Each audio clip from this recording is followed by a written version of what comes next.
Hey guys, today I'm going to talk about a nice little camera that just came out from Canon. It's a Canon V1. And Nauticam obviously made a housing for it very fast, so it's called NV1, who figured. And quite interestingly, I have got the housing in the door, and I want to do a small unboxing for you guys here today, so you can actually see what it's like. Let's just get some of the facts straight when it comes to the camera. And you can see it here. For those of you who know the Canon PowerShot series, you would be very familiar with the old G15, G16, and of course the G7X Mark 1, 2, and 3 series that has been around forever, that are partly discontinued, all of them now. So we're looking to see a replacement. At first I thought this was it, but Canon has actually launched this camera as a vlogging camera, but it will be doing great photography as well. So you shouldn't be surprised if this one was becoming very popular with photographers as well as for videographers. As you can see here, it's very simple. It's a simple system. If we look at the top, there's hardly any buttons on it, which can be good, which can be bad, depending on your mood on that day. But as you can see in the back, there's plenty of buttons that you can enter the menu systems and do some excellent settings. There's no doubt that this will be too simple for some, but it has so good specs that I think for those of you who really like a good quality, I think that's an obvious solution to go. It has 22 megapixels. It has an aperture of 2.8. It has 10-bit recording. And yes, it can do Canon C-Log 3 actually, which will give the enthusiast something to work with after being underwater. The CMOS in here, the sensor, is very large. It's not as fast as the APS-C system, but very close. And this means good news for the guys the people doing diving in very dark waters like me. Obviously, anyone going diving will experience that the lack of light is the biggest problem for underwater photography. And the other good news with the large sensor is that the autofocus is extremely fast, which is a nice feature as well. Because now you can actually do autofocus while video filming. The interesting bit is really the housing, and so let me just change the camera as well. And here, there we go. The interesting thing with the housing is that this camera has a fixed lens. It's not a mirrorless system where you can take off the lens. It is a compact camera. And the zoom is 16 to 50 millimeter equivalent, which is a very nice format.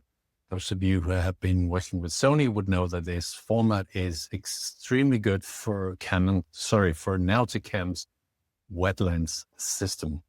And having said that, I think we should have a look at what's in the box here, so you can actually see for yourself what the camera housing looks like. Here we go. So it does not look like a compact housing system because it's so tall, but there's a reason for that. This compact camera was thought of as a vlogging camera, and hence that no flash was built into it. So Nauticam had to make room for the external flash, and they have just come out with a flash trigger that you can then mount here, and then you can use it as a regular fiber optic mount here to do some proper flash photography. In here, there's hardly any buttons, which is not very likely or very usual when it's Nauticam, but it's simply not needed. As you can see here, it's not possible to change the lens, and that means that the gear here will allow you to zoom. There you go. So there's actually a built-in gear ring. That's nice. There's obviously also a built-in vacuum system. So the leak detector sits down here, and you just have to mount the vacuum system, the vacuum valve here. What you can see here is that there is despite the camera being not mirrorless, Nauticam actually made the housing flexible because they use the N50 port system. So you can use the camera as it is with the 16-50 millimeter and just let the dome stay on and you will have that equivalent 16 to 50 millimeter zoom option, or you can mount one of Nauticam's other options here, this short port that has the bayonet mount system. Now, here it becomes interesting because once you mount this short port, put it on here, you will then be able to use some of the wet lenses from Nauticam. And who does not know the MFO lens here that has come out not too long ago? This is a great macro lens, and this will allow you to still do a very large range within the zoom range for being a macro lens. Other than that, you can obviously use the standard macro lenses that Nauticam has for compact systems, which is the CMC1 and the CMC2. The CMC1 will allow you to get as close as 37 millimeter and can range from 37 millimeter to something like 75 millimeters. So you can see that is a really close-up system. So macro is not the only thing that this camera will do. Obviously, if you have this bayonet mount on, it would be obvious to go for the WWL system that Nauticam has. This is one of my absolute favorite lenses from Nauticam. I've used this for so incredibly many years, ever since the first version came out. And it has now the built-in bayonet system.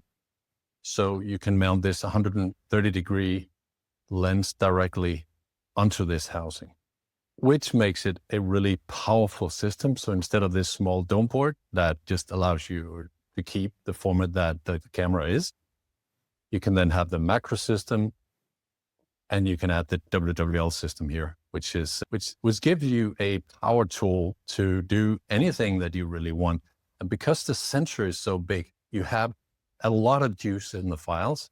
So it doesn't really matter if you want to do video, or if you want to do photography, you still have a system that is very flexible and will give you so much quality. I would imagine that this system becomes quite popular, as I mentioned, for the videographers, but the still photographers that has already mentioned this to be the next system has not been few. What I would suggest if you get this system is obviously to mount it on a tray system like Nauticam has done here with it's one of my old TG cameras. With the Flexi system, you also get the option of mounting another thing that's in the back here. These are the brackets that will allow the handle to sit completely still here, and the trigger system that goes on here so that you can easily take pictures without having to squeeze your hand in through between the housing and the tray system. And with these brackets, once they go on here, they stabilize the handles.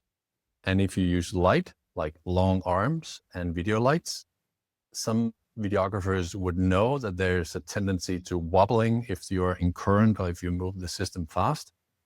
The long arms can be wobbling a little bit. You do not have that when you use these brackets. So obviously it's a good idea to get an Nauticam tray.